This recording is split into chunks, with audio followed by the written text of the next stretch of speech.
Bersatulah Indonesia,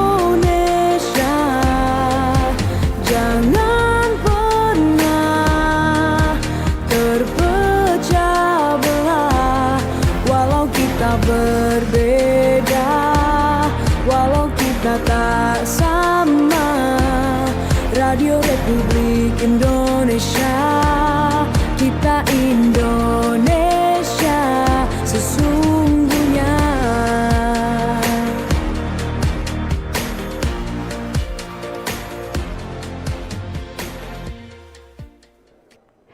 Selamat pagi pendengar setia RRI Pro 1 Manado. Apa kabar pendengar semua? Senang sekali saya Vika Hamzah bisa kembali menyapa Anda di dialog pada pagi hari ini ya, yaitu dialog interaktif bersama dengan narasumber terbaik dan narasumber pilihan ya, yaitu bapak-bapak dari PLN.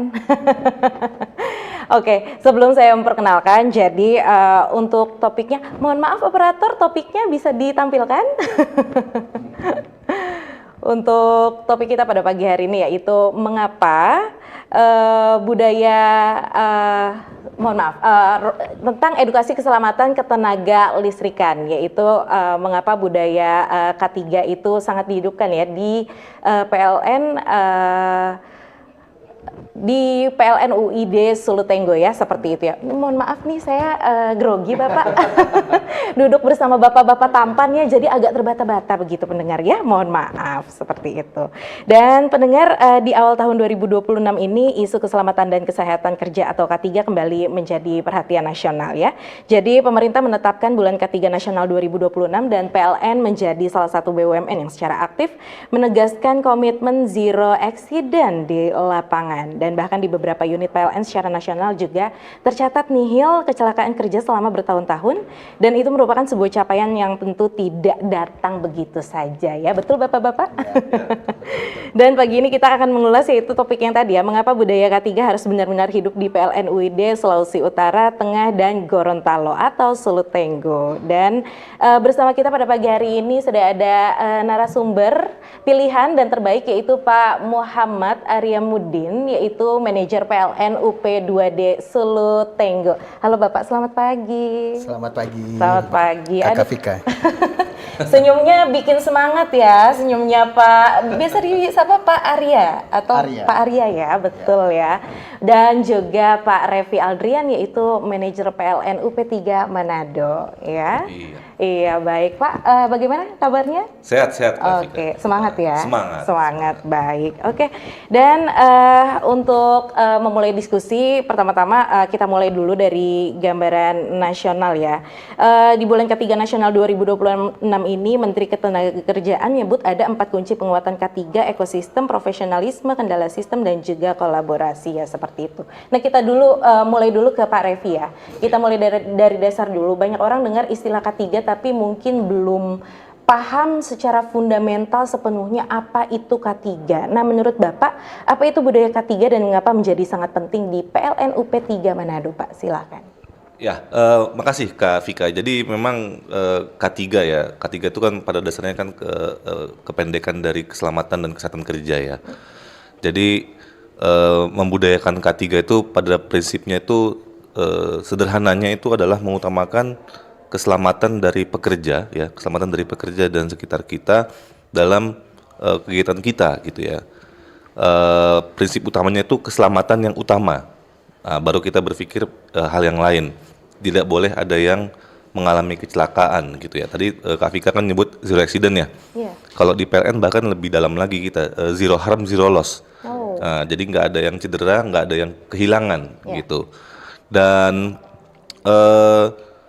untuk budaya K3 ya, membudayakan K3 itu memang nggak hanya sekedar ya kita harus memastikan petugas kita pakai alat pelindung diri atau mungkin ada jargon-jargon yang kita bacakan tiap hari, nggak sekedar itu aja, tapi juga harus menyentuh dari sisi pola kerja, sikap, kemudian juga standar prosedur yang dipakai.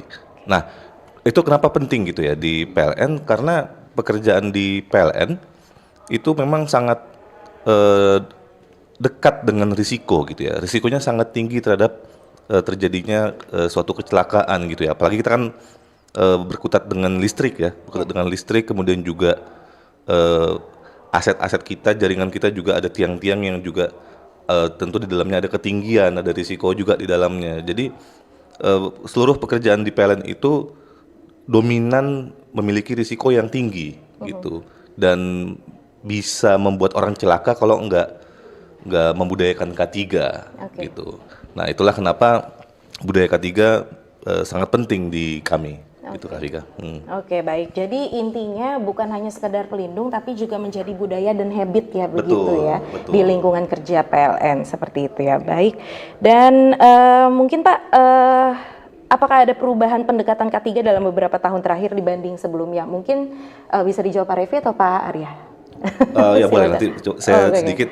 Ya, jadi memang setiap tahun itu kita punya misi zero accident ataupun zero harm zero loss tadi ya. Jadi mekanisme kerja kita itu setiap tahun pasti kita update untuk melihat apakah ada peluang-peluang terjadinya kecelakaan dari yang sudah berjalan di waktu-waktu yang sebelum-sebelumnya gitu. Jadi secara periodik kita update terus apakah memang metode kerja kita ada yang masih belum aman, sehingga harus lebih aman lagi. Memang secara periodik pasti akan kita update terus gitu, dan tahun ke tahun pasti ada insight baru yang membuat kita harus mengupdate di tahun berikutnya. Gitu. Belum lagi misal ada kebijakan K3 yang baru ya seperti itu, otomatis harus segera diaplikasikan ya di dalam budaya kerja PLN ya.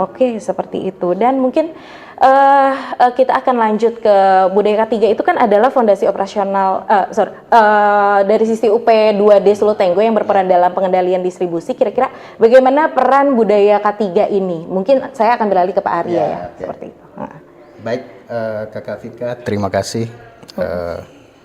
UP2D Solo Tenggo, unit pelaksana pengatur distribusi Solo Tenggo adalah unit pelaksana di lingkungan PT PLN Persero, unit induk distribusi Solo Tenggo. Ini mempunyai peran ya, Kakak Vika ya, mempunyai peran dalam mengatur aliran listrik dari sisi distribusi tegangan menengah 20 kV agar sampai ke pelanggan dengan aman, andal, dan efisien. Budaya K3 adalah fondasi operasional kami. Di UP2D sendiri setiap keputusan pengendalian sistem harus mengutamakan keselamatan, kesehatan kerja, dan keselamatan ketenaga listrikan. Kesalahan kecil yang terjadi pada pengoperasian sistem bisa berdampak besar bahkan fatal, bukan hanya pada sistem kelistrikan, tetapi juga terhadap keselamatan petugas dan masyarakat di sekitar. Karena itu koordinasi dan komunikasi yang baik antara pengendali operasi dan petugas di lapangan, kemudian kepatuhan dalam melaksanakan SOP dan kedisiplinan K3 menjadi hal yang tidak bisa ditawar. Mungkin itu Kakak Vika ya. Oke, baik. Pak, lalu saya mungkin lanjut ke ini ya, dari sisi pengendalian distribusi dan sistem. Saya penasaran Pak, kira-kira strategi apa yang paling menentukan agar target zero accident, tadi zero harm zero loss. Itu ya, malah lebih lengkap ya, itu bisa terjaga di UP2D Solo Tenggo ini Pak. Kira-kira strategi konkretnya seperti apa? Silakan. Pak Arya atau Pak Revi? Bisa di Pak Revi ya, silakan. Ya, kalau dari sisi kami, kalau tadi kan Pak Arya memang pengatur distribusi ya. Kalau kami kan unit pelayanan pelanggan ya, yang memang banyak berkutat dengan pelanggan, kemudian juga melakukan pemeliharaan jaringan. Tadi pertanyaannya apa, Kak Vika? Strategi konkretnya untuk menentukan agar target zero accident ini bisa terjaga di UP2D. Yang kami lakukan begitu ya. Ya, jadi memang yang pasti pertama kalau untuk mencapai zero harm zero loss ya, atau dalam kata lain membudayakan K3 itu tentu harus dimulai dari pimpinan lah ya.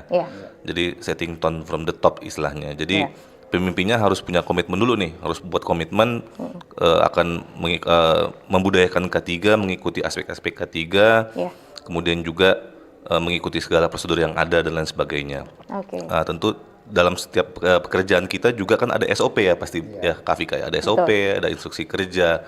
Nah itu harus diikuti tanpa kompromi gitu, karena dalam SOP sama IK itu di dalamnya udah terkandung bagaimana cara supaya nggak terjadi kecelakaan gitu. Jadi harus diikuti secara saklek gitu ya, saklek. Kemudian juga dari kejadian-kejadian ataupun dari pekerjaan-pekerjaan di lapangan kita evaluasi apakah dalam pekerjaan yang dilakukan tuh ada nggak sih yang masih ada potensi kecelakaan. Nah, itu kita evaluasi. Kita evaluasi, terus kita mau ngapain nih ke depannya kalau misalnya seperti itu. Nah, itu kita buat lagi nanti instruksi kerja yang baru gitu, yang sesuai. Nah, juga masalah kepedulian juga gitu ya, Kak Vika ya kan.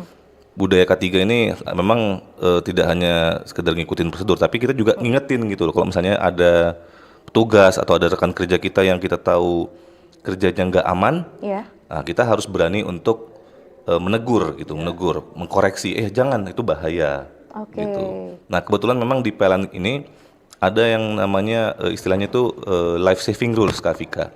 Nah, jadi ada 10 aturan terkait dengan life saving, terkait dengan pengamanan keselamatan yang harus diikuti gitu. Ya intinya sih ruang gerak kita, cara kerja kita ya harus memenuhi life saving rules itu. Nah, itu dipantau setiap hari. Kita mungkin bisa memantau melalui safety patrol, datang ke lokasi atau mungkin melalui CCTV. Nah, pokoknya metode-metode pengawasan dan monitoring itu kita lakukan untuk memastikan prosedur kerja itu dilakukan secara saklek. Gitu. Baik, itu berarti strategi konkretnya ya Bapak ya. Baik. Lalu bagaimana PLN UP3 Manado membangun budaya K3 jadi agar nggak hanya jadi slogan. Sebenarnya masih ada keterkaitan dengan pertanyaan sebelumnya ya. Gitu. Berarti seperti apa Pak? Biar mungkin di otak para pekerja di PLN tuh bisa menjadi budaya begitu ya. Jadi bukan hanya peraturan aja gitu. Apalagi Pak bisa dijelaskan?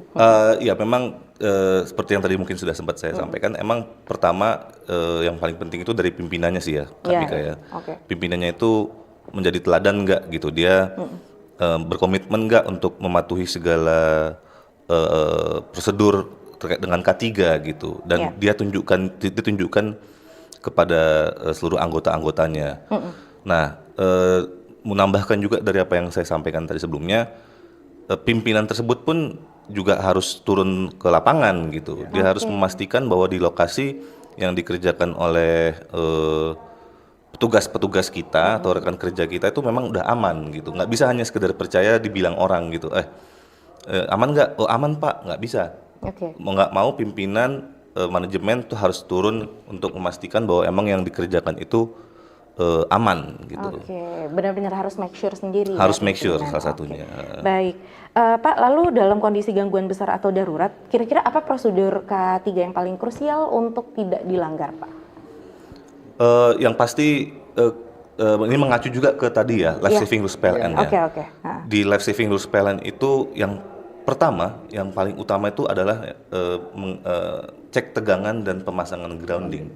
Nah, jadi kalau misalnya kita memang mau pemulihan jaringan listrik yang padam, pertama-tama memang kita harus memastikan dulu tegangannya nggak ada dulu sebelum kita kerja gitu. Nah, karena kalau tegangan masih ada kita kerja itu bahaya. Iya, gitu. betul. Tegangannya nggak ada dulu, baru kita pasang grounding, namanya ada pasang grounding, baru petugas boleh kerja. Gitu. Jadi intinya ya balik lagi ya, karena si petugas juga harus memikirkan untuk keselamatannya dirinya juga sendiri begitu ya. Betul. Baik. Lalu kira-kira Pak, apakah bagaimana PLN menjaga keseimbangan antara tuntutan pelayanan cepat dan juga disiplin K3 di lapangan? Nah, apakah itu menjadi tantangan seperti itu? Silakan Pak Revi atau Pak Arya. Saya pikir itu Kakak Vika menjadi tantangan juga ya dengan teman-teman di lapangan, kondisi apalagi saat ini lagi hujan ya. Iya betul. Itu angin kencang. Potensi risiko terhadap kecelakaan teman-teman di lapangan. Tentunya itu juga teman-teman dilengkapi dengan prosedur tetap yang harus dijalankan setiap melakukan perbaikan-perbaikan di lapangan. Dan tadi juga Pak Revi juga sampaikan bahwa ada setiap pegawai itu diberikan otoritas ya untuk menyetop pekerjaan ketika tidak aman. Apabila didapati kondisi tidak aman, aktivitas yang tidak aman, pegawai bisa menyetop untuk kegiatan-kegiatan itu sehingga teman-teman di lapangan dalam melakukan perbaikan bisa terhindar dari potensi kecelakaan. Mungkin itu Kakak Vika ya. Nah, kira-kira Pak, berarti kan karena kejadian seperti itu akhirnya jadi terpending dong ya kan, treatment untuk misal perbaikan dan lain-lain begitu. Nah, bagaimana caranya agar bisa mensosialisasikan ke customer begitu ya bahwa gangguan ini memang masih terpending karena force major ya force kan major. Begitu kan, seperti angin kencang atau hujan gitu, bencana ya begitu. Nah, itu bagaimana mensosialisasikannya? Oke, komunikasinya ya, komunikasi itu penting ya. Jadi memang kalau kami di unit PLN kami ini contohnya di UP3 Manado ya, Kak Vika, itu kami di bawah kami itu ada 11 ranting namanya, 11 ULP atau ranting, dan di masing-masing ranting itu sudah punya berbagai channel untuk komunikasi seperti WA group dengan pelanggan, kemudian juga ada sosial media. Nah, jadi jika terjadi hal yang seperti itu, misalnya karena memang force major terjadi cukup lama, pasti kita informasikan itu di WA group, melalui sosial media. Kemudian juga ya utamanya dua itu sih, utamanya WA group, sosial media, juga mungkin nanti penyampaian secara langsung kepada pejabat-pejabat mungkin kelurahan, desa gitu. Sosial media dijamin fast respon ya Pak ya? Fast respon. Dijamin. Jadi pendengar jangan sedih, jangan tenang, jangan tenang, jangan resah ya. Jadi fast respon ya. Silakan sampaikan keluhannya di sosial media. PLN Mobile sebenarnya. Oh, nah bisa juga di PLN Mobile ya. Sebenarnya di sini tuh terutama di Sulawesi saya merasakan sendiri juga aplikasi PLN Mobile itu sangat membantu sekali dan sangat cepat responsnya begitu ya. Kalau sosial medianya di mana aja Pak? Kita ada Instagram, ya, ada juga Facebook, ya, Facebook yang dikelola oleh PLN Induk. Tapi kalau saya sih lebih mendorong ke PLN Mobile sih. PLN Mobile aja ya. PLN Mobile. Iya, oke. Dan pendengar semua nanti bisa bergabung dengan kami tentunya, berbincang dengan bapak-bapak kompeten ini untuk bisa menanyakan tentang topik kita pada pagi hari ini ya, edukasi keselamatan ketenaga listrikan, yaitu tentang mengapa budaya K3 perlu dihidupkan ya di UP2D Sulutenggo. Anda bisa menyampaikan pertanyaan melalui line telepon ataupun WhatsApp di 0821 9583 5080. Sekali lagi di 0821 9583 5080. Dan sejenak kita akan break dulu, sesaat lagi nanti kita akan bergabung kembali. Kanal informasi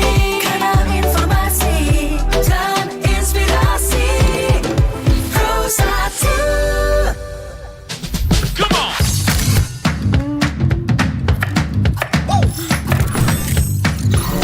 Ini baru enak.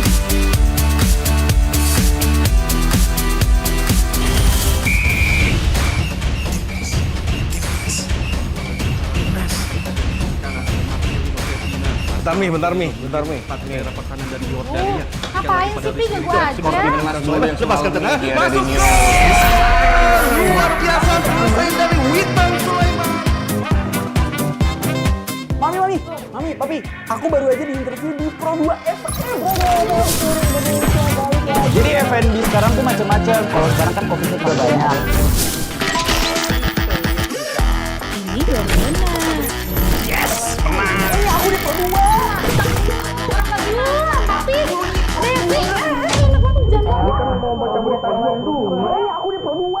Jangan rebutan.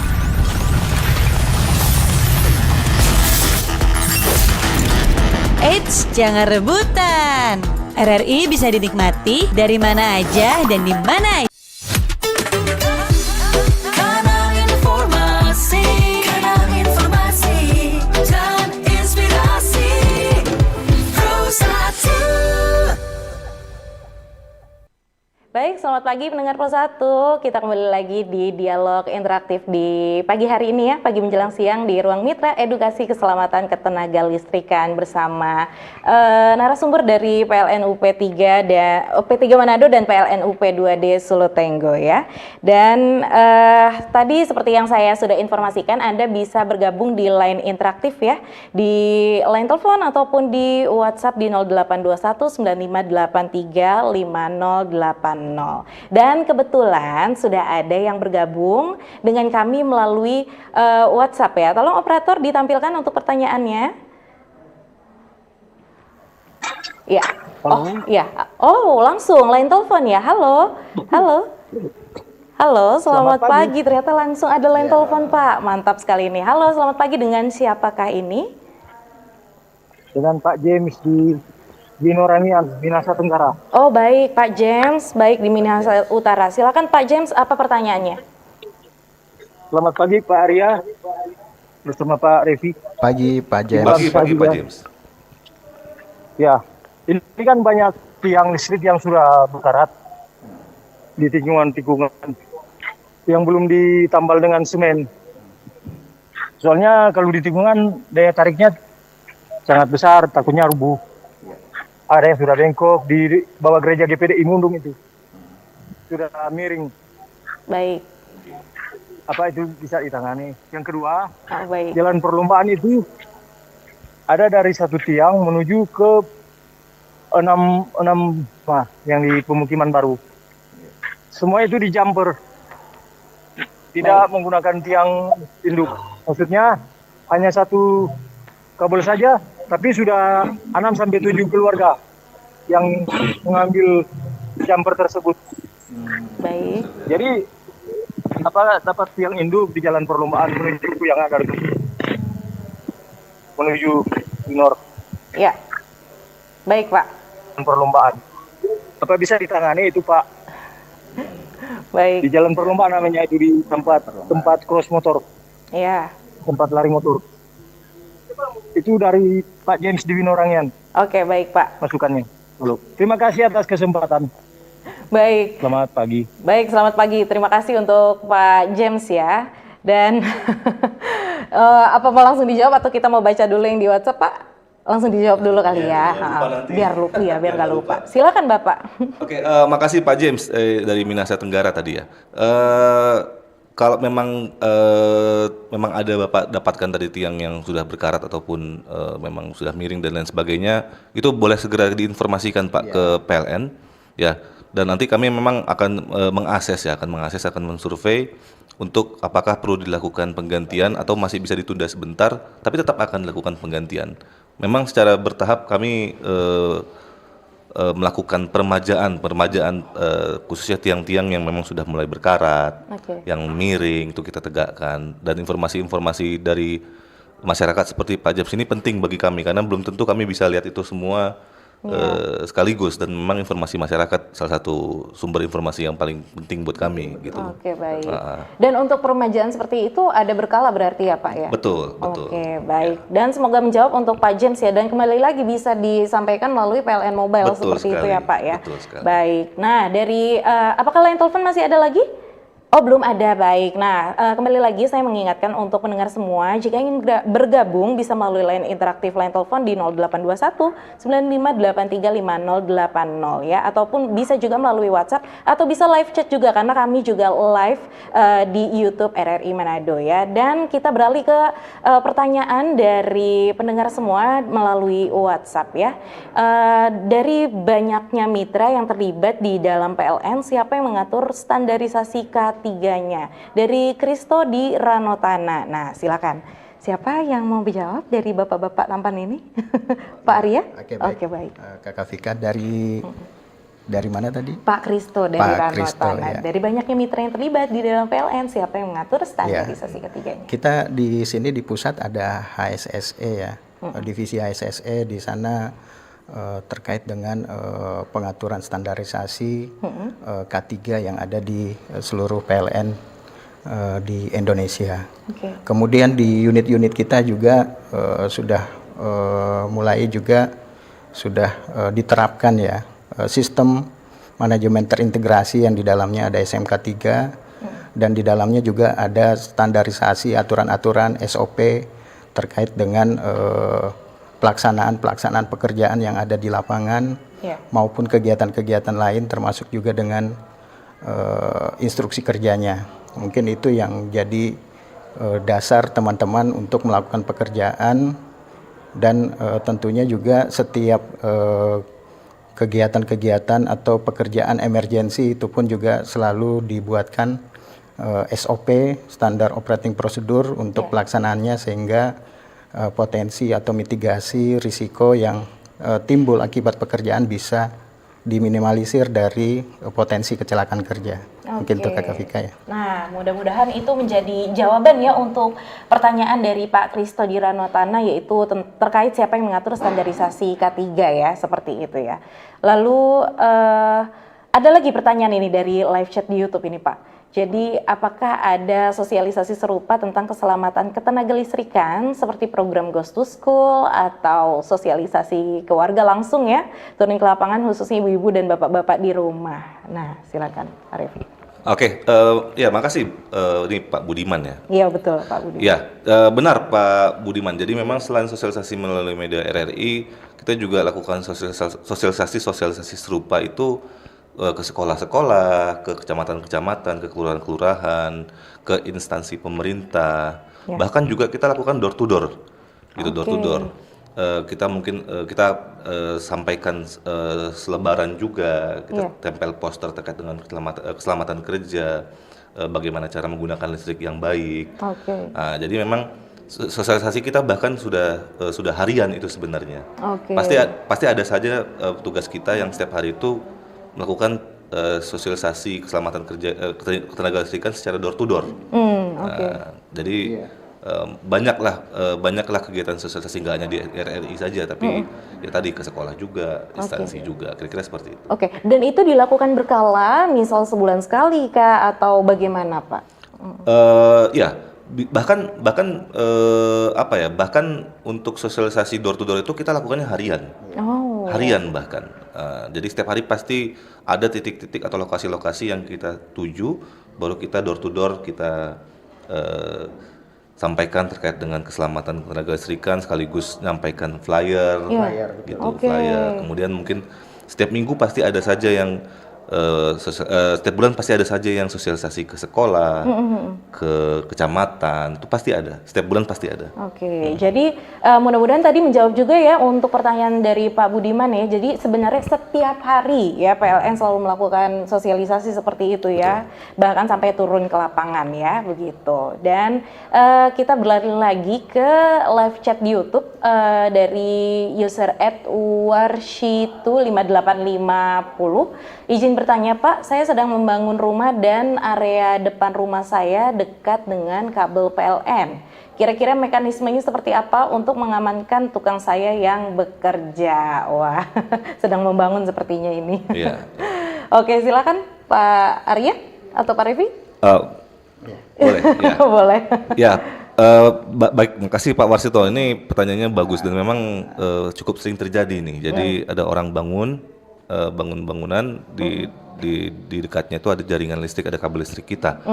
Jadi memang yang pertama tentu informasikan dulu ke PLN gitu ya. Informasikan ke PLN bahwa akan dilakukan pembangunan rumah atau gedung yang dekat dengan jaringan listrik kita gitu ya. Nah, jadi nanti dari pihak PLN pasti akan melakukan survei, akan melakukan pengecekan apa yang harus dilakukan gitu, apakah perubahan konstruksi atau mungkin kabelnya diamankan atau mungkin dibuatkan batas aman untuk bisa bekerja. Nah, jadi yang pertama, yang utamanya tentu harus disampaikan dulu ke PLN gitu.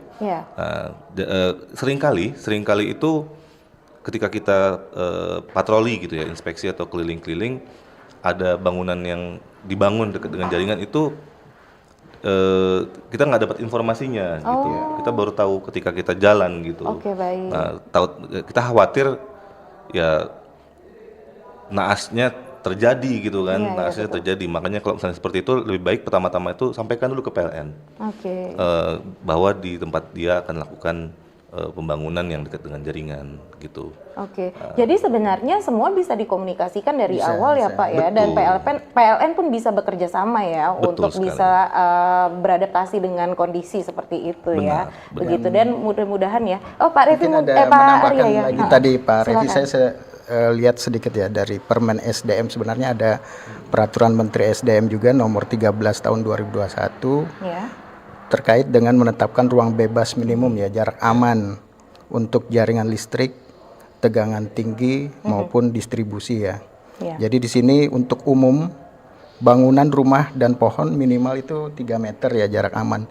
Tapi tadi sudah disampaikan Pak Revi, paling tidak sudah menyampaikan ke petugas PLN untuk melakukan pengamanan itu sangat lebih baik Ya. dilakukan, karena ini mengantisipasi terjadinya induksi ya atau tegangan sentuh pada saat pekerja atau tukang yang melakukan kegiatan-kegiatan dekat dengan jaringan listrik, dan itu sangat berbahaya, risikonya tinggi, dan kalau secara kasat mata tidak bisa terlihat, Iya betul. dan ketika kejadian itu berdampak fatal buat korban ya. Ya, Mungkin baik. itu ya. Dan ini juga untuk kebaikan nggak cuma pekerja tapi juga warga sekitar, Warga sekitar, begitu ya. ya. Baik. Dan kita akan terima ada line telepon yang masuk. Langsung saja kita sapa ya. Halo, selamat pagi menjelang siang. Halo, selamat pagi menjelang siang. Iya, halo, selamat pagi menjelang siang. Dengan Bapak Dengan siapa? Pak Sartono di Pombos. Oke, Pak Sartono di Kombo. Silakan Bapak, apa yang mau ditanyakan? Soalnya ini kan baru sampai, jadi mohon maaf. Karena topik ini pagi di siang hari ini, menjelang siang ini, topiknya apa ini Pak? Iya, topiknya tentang edukasi keselamatan ketenaga listrikan, Bapak. Jadi, mengapa budaya, edukasi ketenaga listrikan. Iya, keselamatan. artinya salah satu perusahaan kan? Iya. Perusahaan listrik atau perusahaan... Iya, PLN, Pak. Oh, PLN. Iya, betul. Ya. Memang tuh situasi dan kondisi ini dengan cuaca ekstrim ini kita harus berbagi juga dengan pengalaman kepada masyarakat. Menghimbau kepada masyarakat di situasi dan kondisi ini seperti ini, hati-hati terutama mengenai listrik. Jadi ini strom ini Pak. Kalau belum bilang kalau senjata dari dia berapa lari, mereka kalau strom kena langsung itu. Jadi memang betul kebetulan 2 hari saya pernah kasih masukan ada listrik kabel yang melintang di rumah penduduk itu di kebun. Di kebun, orang pekebun, penduduk pekebun, tapi dia sudah di bawah tanah. Cuma raya di bawah tanah kebun. Jadi sudah tutup dengan ubi-ubi dengan tanaman-tanaman lain. Cuma saya takut nanti tiba-tiba ini yang punya kebun ini kon dapat pasol, kon kena di pasol putus, itu yang bisa membahayakan. Jadi mudah-mudahan, tapi ini 2 hari cuma datang dia. Saya pernah kasih masukan juga itu. Tapi cuma sekedar datang dia, nggak tahu apa rona backing, bagaimana, itu saya nggak tahu. Karena saya juga nggak terlalu masuk campur, karena itu kan pihak PLN yang bersangkutan. Jadi mudah-mudahan itu semua ini lembaga termasuk PLN ini, karena kita rajin sekali bayar Pak. Mohon maaf, kita tanggal sepaling lambat itu tanggal 5 atau 6, paling lambat sekali. Atau kan kalau PNS, kalau pensiun kan tanggal 2 soal ada gaji. Jadi berapa gaji kok langsung bayar listrik. Karena itu listrik itu penting Pak. Beda dengan zaman dulu. Jadi listrik ini segala-galanya penting. Jadi itu kira-kira itu mudah-mudahan itu tidak ada lagi kesulitan di lapangan, khususnya untuk PLN tersulit dompet kerja so bagus. Cuma ada kabel-kabel lain yang bercepat campur dengan kabel-kabel, nggak tahu perusahaan-perusahaan mana kabel itu. Ambur-ambur di jalan, setahun di jalan. Itu kadang-kala orang bingung apa kabel strom ini atau kabel perusahaan-perusahaan. Karena lain setengah tempat kita pernah ada motor hampir tagati di leher. Kabel. Mudah-mudahan jauh kasih hilangkan kasih yang itu. Kalau mau bekerja, hati-hati tuh kabel, jangan kasih biar. Terima kasih. Selamat pagi menjelang siang. Tuhan memberkati kita semua. Salam, assalamualaikum warahmatullahi wabarakatuh. Salam budaya, salam kebajikan, merdeka. Baik. Terima kasih Pak. Terima kasih banyak Pak Sartono di Kombos ya. Dan silakan mungkin Pak Revi atau Pak Arya yang mau menanggapi. Oke, baik, makasih Pak Sartono. Mungkin pertama saya ucapkan terima kasih juga Pak, Bapak sudah rajin membayar rekening listrik tadi ya, dengar tadi ya. Ya ini, nah yang seperti tadi juga mungkin saya sampaikan, ini informasi-informasi dari masyarakat seperti ini yang penting buat kami gitu ya, Ya. ke Kak Vika, karena masyarakat kan yang banyak melihat gitu ya. Kalau Iya, kalau betul. petugas PLN berapa sih jumlahnya gitu Iya, ya. Dan memang kalau ada informasi seperti ini segera langsung sampaikan ke PLN, bisa melalui PLN Mobile tadi. Nanti orang PLN pasti akan menindaklanjutinya gitu. Oke. Akan menindaklanjutinya. Kalau memang posisinya nggak aman ya akan dijadikan instalasinya lebih aman gitu. Iya, Nah, betul, intinya segera sampaikan ke PLN agar bisa segera kita tindak lanjuti. Oke, kembali lagi ke aplikasi PLN Mobile dan di sana pun langsung tertera ya Pak ya progres perbaikannya seperti apa begitu kan. Dan saya sendiri ya mendengar merasakan ya, sangat-sangat merasakan gitu. Jadi ketika memang ada keluhan langsung lewat PLN Mobile dan di situ langsung tertera semua progresnya gitu. Dan penanganannya pun cepat sekali Pak. Maksudnya nggak sampai sehari begitu ya.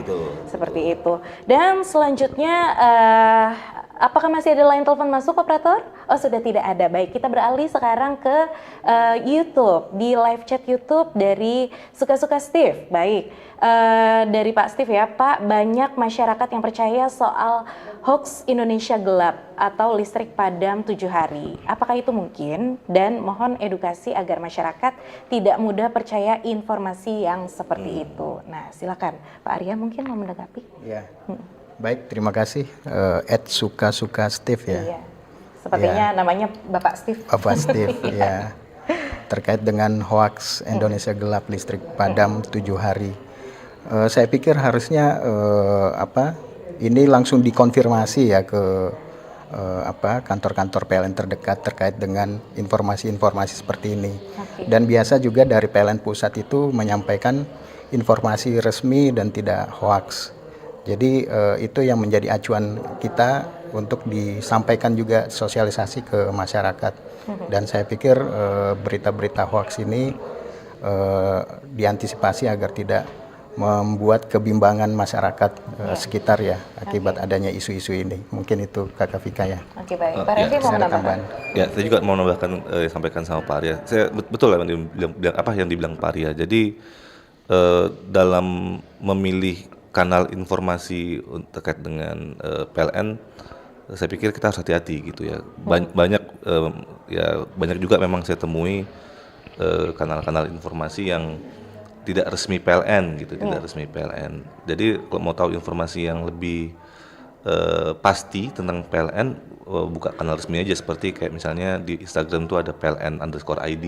Nah, kemudian atau tanyakan seperti yang bilang Pak Arya, tanyakan ke kantor PLN setempat atau mungkin coba sampaikan ke PLN Mobile juga bisa itu. Juga bisa itu. Jadi bisa juga disampaikan melalui PLN Mobile. Kembali lagi semuanya berarti terpusat ya Pak ya, Betul. di PLN Mobile ya. Betul. Oke, baik. Ini mantap sekali nih, sudah ada aplikasi yang terintegrasi, semua segala macam bentuk keluhan maupun opini maupun make sure atas informasi sesuatu semua bisa melalui PLN Mobile ya. Seperti itu. Pak, sebelum kita kembali ke pertanyaan, saya masih ada pertanyaan yang cukup menggelitik untuk saya. Tadi kan Pak Revi dan juga Pak Arya menyampaikan bahwa pimpinan juga melakukan turun langsung ke lapangan sebagai bentuk sebagai bentuk yang memang ini langsung ya, perbuatan langsung begitu, perhatian langsung untuk mengupayakan K3 ini di lingkungan kerja. Nah, sejauh ini apakah pendekatan ini berdampak pada perubahan perilaku pegawai, Pak? Secara pribadi saya menilai berdampak. Jadi dengan ya sebenarnya konsepnya sama aja kayak kita kerja di kantor. Kalau dilihatin sama bos gitu kan, pasti kita lebih hati-hati gitu kan, lebih hati-hati. Nah, sama seperti analogi tadi, kalau misalnya pimpinan datang ke lapangan gitu ngelihat petugas-petugas kerja, petugas pun tahu pimpinannya datang, itu akan lebih hati-hati dan lebih mengikuti prosedur. Gitu. Apalagi kalau pimpinannya aktif menegur kalau memang ada kesalahan. Gitu. Nah, ujung-ujungnya nanti orang-orang yang kerja di lapangan akan mikir nanti datang nggak ya pimpinan saya, udahlah hati-hati aja deh, takutnya nanti datang saya ditegur gitu. Dan akhirnya habit itu terbentuk ya. Terbentuk, iya. Oke, dari habit yang terbentuk akhirnya teraplikasikan secara tidak sadar ya, Betul. secara dalam alam bawah Alam bawah sadar sadar. ya dari pekerja ya seperti itu. Baik. Mungkin Dan menambahkan sedikit juga Kak iya, Vika terkait dengan penyampaian Pak Revi tadi, memang betul. Dan selain itu juga pimpinan langsung turun ke lapangan itu bisa langsung mengetahui kondisi di lapangan ya, apa-apa yang kurang sehingga perlu evaluasi ke depan untuk perbaikan ya. Oke. Jadi selain tadi untuk bisa memastikan prosedur yang sudah dibuat itu berjalan dengan baik, tentunya juga pimpinan mengevaluasi kondisi-kondisi di lapangan. Mungkin ada hal-hal yang tidak terlihat langsung oleh teman-teman petugas dan bisa buat untuk menginfokan untuk perbaikan ke depan. Mungkin itu Kakak Vika. Dan itu nilai Iya, plusnya ya. nilai plusnya kalau buat pimpinan- evaluasi ke depan lagi untuk perbaikan Betul. berkelanjutan. Ya. Pimpinan bisa melihat langsung. Baik. Dan kita beralih lagi ke WhatsApp. Ini banyak sekali nih Pak pertanyaan yang masuk ya ternyata. Di WhatsApp dari 0821 sekian. Kenapa terkadang barang elektronik seperti kulkas atau CPU komputer bisa nyetrum saat disentuh padahal kabelnya tidak ada yang terkelupas? Apakah ini tanda sistem grounding di rumah saya bermasalah? Nah, silakan Pak Arya atau Pak Revi? Pak Revi. Boleh, Oke, ya. boleh. Ya, memang ketika ada peralatan kita elektronik kita yang nyetrum itu salah satu indikasi bahwa mungkin ada permasalahan di grounding, gitu. Atau mungkin kalaupun bukan grounding, mungkin ada kabel terbuka yang nggak sengaja menyentuh alat tersebut, begitu. Tapi memang secara dominan memang ada problem di grounding di sistem instalasi rumahnya sih. Dan itu berarti penyelesaiannya bagaimana Pak? Solusinya Pak? Kalau begitu. Perbaikan sistem grounding. Perbaikan sistem grounding ya. Sama tambahan juga Kakak Vika terkait sering kita temukan juga ya perangkat-perangkat listrik kita itu dicolok di stop kontak yang dimana kabelnya hanya 2 ya, tidak ada groundingnya. Jadi walaupun instalasi ada grounding tapi karena memasukkan stop kontak dengan kabel 2 yang tidak ada grounding, ya dampaknya itu akan seperti ini, ada sengatan listrik ketika disentuh ya. Dan itu. Jadi dipastikan sesuai standar apa yang dipasang di rumah ya. Ya. Pak, worst case-nya ketika sistem grounding bermasalah tidak segera diperbaiki itu akan terjadi hal apa? Worst case-nya? Nyetrum kayak tadi sih. Oh, tapi maksudnya nggak ada yang lebih berbahaya? Worst case-nya ya tersengat dengan tegangan 220 volt dan memang berbahaya. Oh, oke. Dan itu harus segera diperbaiki ya, pendengar ya. Betul. Seperti itu. Baik, masih ada pertanyaan lagi melalui WhatsApp ya dari Pak Randy dari Tuminting. Terkait dengan tiang listrik yang berada di jalan yang kondisinya kurang baik, pernah saya melihat perbaikannya hanya dengan pemasangan penyangga saja. Apakah tiang yang disangga tadi ke depannya akan diganti atau bagaimana? Dari Pak Randy di Tuminting. Silakan Pak. Oke, makasih Pak Rindy dari Tuminting. Ya, jadi mungkin perbaikan yang saat ini dilakukan masih yang sifatnya sementara mungkin untuk pengamanan sementara supaya tidak membahayakan sekitar maupun pekerja. Pada prinsipnya nanti kalau memang itu penanganan sementara akan kita tindak lanjut lagi sih. Oke, baik ya. Dan semoga menjawab untuk pertanyaan dari Pak Randy. Masih ada lagi ternyata pertanyaan tidak habis-habis ini Pak. Dari 0852 sekian. Seringkali kita ketika melihat seseorang tersengat listrik dan masih menempel pada sumber arus, apa tindakan yang benar dan aman agar kita tidak ikut menjadi korban Pak? Silakan Bapak tipsnya mungkin. Pak Ria? Oke. Baik, terkait tips ya seseorang tersengat listrik ya. Ini yang sering kali terjadi malah lebih banyak di tegangan rendah ya 220, 380. Dan tentunya untuk seseorang tersengat listrik ya orang yang untuk membantu ini harus tahu dulu seperti apa penanganannya. Tentunya untuk menghilangkan dari sumber listrik yang bersangkutan juga harus memastikan dirinya itu punya isolasi ya dari sisi kaki, baju mungkin tangan untuk segera mendorong kencang ya untuk bisa terlepas dari sambungan arus listrik tadi. Jadi tidak bisa dengan menarik biasa, tapi dengan cara-cara tertentu untuk bisa melepaskan dari arus listrik. Dan kalau tidak punya kemampuan, kalau bisa jangan dilakukan karena bisa berdampak juga ke bersangkutan yang mau menolong. Gitu ya. Baik.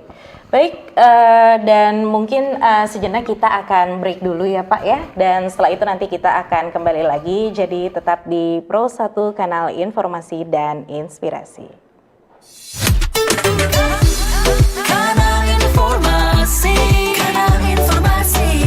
dan Inspirasi Pro 1. Man, terdoi dong. Oh, dodo anak, ngapa kira ngapa mama ini ada kono pikonja kalau keluar doye mancari kasiang, yang kurang sasadiki ngana minta. Jadi anak muda yang cuma angkat kaki dudu banyak sebenarnya yang boleh ngoni mau baking kasiang anak. Ngana cuma mau dudu minta buka tangan ingat lebih baik tangan di atas daripada tangan di bawah. Mencari nggak perlu jauh-jauh banyak. Apa perlu jadi mama? Orang mau usaha mau jual kacang tore ini anak supaya itu doi tore mau masuk pakai otak ya. Kesuksesan tidak lahir dari keberuntungan, melainkan dari kerja keras dan ketekunan. Kanal Informasi dan Inspirasi Pro 1. Kembali lagi di 94,5 dan 88,2 FM Pro 1 Manado, Kanal Informasi dan Inspirasi. Dan kita masuk ke sesi terakhir dari dialog tentang edukasi keselamatan kelistrikan ya, seperti itu. Dan mungkin sebagai penutup di pertanyaan terakhir ya Pak ya, kira-kira risiko apa yang paling sering ditemui di rumah atau lingkungan warga seperti itu Pak? Mungkin bisa dijelaskan sekalian untuk closing statement seperti itu. Dari Pak Arya atau Pak Revi dulu? Ya, Pak Revi. Oke. Oh baik. Oke, jadi risiko yang paling sering kita temui ya ketika penanganan pengaduan dari pelanggan itu adalah instalasi di rumah masyarakat yang tidak standar ataupun kurang layak, Kak Vika. Oke. Nah, jadi ketika instalasi atau nggak standar atau kurang layak itu, risiko terjadinya bahaya itu semakin besar gitu, semakin besar. Misalnya kabelnya kekecilan lah, atau mungkin kabel di rumah menggunakan kabel stereo, kabel untuk yang untuk sound system, atau mungkin groundingnya tadi juga kurang baik, atau mungkin disambung langsung dan lain sebagainya. Nah, ini berbahaya gitu, dan itu memang cukup sering kami temui gitu, kami sering kami temui, apalagi di rumah-rumah yang cukup tua gitu ya, tua. Dan rumah tersebut melakukan penambahan daya gitu, jadi dayanya bertambah, pemakaiannya bertambah, kabelnya tetap. Gitu, itu bahaya gitu. Harusnya disesuaikan ya Pak ya. Harus disesuaikan. Oke, baik. Dan mungkin juga Pak Arya mau menambahkan mungkin ya. menambahkan ya tadi yang disampaikan Pak Revi terkait dengan penambahan daya dengan kabel yang tidak berubah. Yang potensinya nanti di sisi kabel sendiri akan mengalami overload ya, jadi panas, akhirnya nanti isolasinya tidak berfungsi ya, sehingga terjadi hubung singkat dan muncul percikan api, dan dampaknya karena rumah tua, kayu mudah terbakar ya, akhirnya dampaknya ke sana. Ya. Dan mungkin selanjutnya juga Pak mungkin sedikit menyampaikan juga terkait untuk penyampaian ke masyarakat ya terkait dengan tadi sudah disampaikan Pak Revi, gunakanlah instalasi listrik yang sesuai standar ya. Hindari sambungan ilegal dan instalasi seadanya. Kemudian jaga jarak aman dari jaringan listrik. Jangan bermain layang-layang, memanjat pohon atau mendirikan bangunan dekat dengan jaringan listrik. Kemudian laporkan potensi bahaya listrik, kabel terkelupas, tiang miring, atau gardu terbuka, segera laporkan ke PLN. Waspada saat musim hujan dan angin kencang, matikan listrik jika terjadi banjir, dan hindari menyentuh peralatan listrik dengan tangan basah. Itu bisa menyebabkan tersengat aliran listrik ya. Ya. Terus gunakan listrik secara aman dan bijak. Mungkin itu Kakak Vika. Nah, baik. Nah, itu mudah-mudahan jadi himbauan yang bermanfaat tentunya untuk masyarakat ya. Dan mungkin satu lagi Pak ya terakhir. Kira-kira apa pesan singkat dari Bapak-bapak tampan ini untuk pekerja lapangan? Silakan Pak. Mungkin simpel aja ya. Tidak ada yang lebih penting dari jiwa manusia ya. Jadi selalu utamakan keselamatan ketika bekerja. Kalau kita datang ke kantornya sehat dan selamat, ya pulangnya juga harus sehat dan selamat. Betul sekali. Baik Pak Arya, Dari mau saya menambahkan? mungkin tidak ada pekerjaan yang terlalu penting hingga harus mengabaikan keselamatan. Tetap fokus dan lakukan dengan aman. Baik, ya, mantap sekali. Closing statement yang mantap. Baik, untuk pagi ini terima kasih banyak ya untuk Pak Revi Aldrian dan juga Pak Muhammad Arya Mudin ya. Dan pendengar Pro 1, dari dialog pagi ini ya kita belajar bahwa budaya K3 bukan hanya soal aturan kerja, tapi juga tentang melindungi manusia, menjaga keandalan listrik, dan juga memastikan pelayanan publik berjalan berkelanjutan seperti itu ya. Dan terima kasih sekali lagi untuk Bapak Revi Aldrian dan juga Bapak Muhammad Arya Mudin atas diskusi pagi hari ini yang sangat-sangat inspiratif dan mudah-mudahan bermanfaat untuk pendengar Pro 1 semua dimanapun Anda berada ya. Seperti itu. Dan saya Vika Hamzah pamit undur diri. Tetap bersama RRI sekali di udara, tetap di udara dan tetap bersama Pro 1 kanal informasi dan inspirasi. Sampai jumpa di dialog berikutnya. Bersatulah Indonesia, jangan pernah terpecah belah. Walau kita berbeda, walau kita tak sama, Radio Republik Indonesia, kita Indonesia.